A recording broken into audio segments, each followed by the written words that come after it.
বন্ধুরা এখন 3:30টার উপরে বাজে। তো এখন আমরা এখন আমাদের খাওয়ারতে, কারণ মেয়ে আসে 2:30টার সময় স্কুল থেকে। তারপরে 2:30টার সময় আসার পর স্নান খাওয়া দাওয়া করে টিউশনে যায়। তারপরে আমারও কাজকর্ম থাকে, সেসব কাজ পুরো কমপ্লিট করে তারপরে আমি খেতে বসি। আর হলো কী কী রান্না করছি আর কী কী দিয়ে খাবো সেটা তো তোমাদের দেখাবোই, আমি কী কী রান্না করছি। একটা ক্যামেরা ধরার লোক থাকলে ভালো হতো। তো এখানে আছে পাঁপড় ভাজা, তারপরে এখানে আছে অরলের ডাল পেঁপে দিয়ে। তারপরে সকালবেলা মেয়েকে ঘুগনি বানিয়ে দিয়েছিলাম টিফিনে।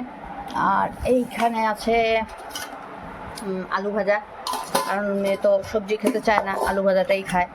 আর এইখানে আছে ওলকচু সিদ্ধ, ওলকচু না ওল সিদ্ধ, ভালো মতন মেখেছি একদম পেঁয়াজ লঙ্কা ভেজে সুন্দর করে। আর তারপরে দেখো এখানে আছে আলু পটলের ডালনা। ডালনাটা দেখতে তো দারুণ হয়েছে, আর খেয়ে দেখি, খেতেও ভালো হবে। আর এখানে আছে কালকে তো রোববার গিয়েছিল, এই যে মাংস পড়ে আছে, মেয়ে খায়নি, মেয়ে শুধু ডাল আলু ভাজা পাঁপড় ভাজা দিয়ে খেয়েছে। তো এখন আমি ভাত খাই, তাহলে টাটা বন্ধুরা।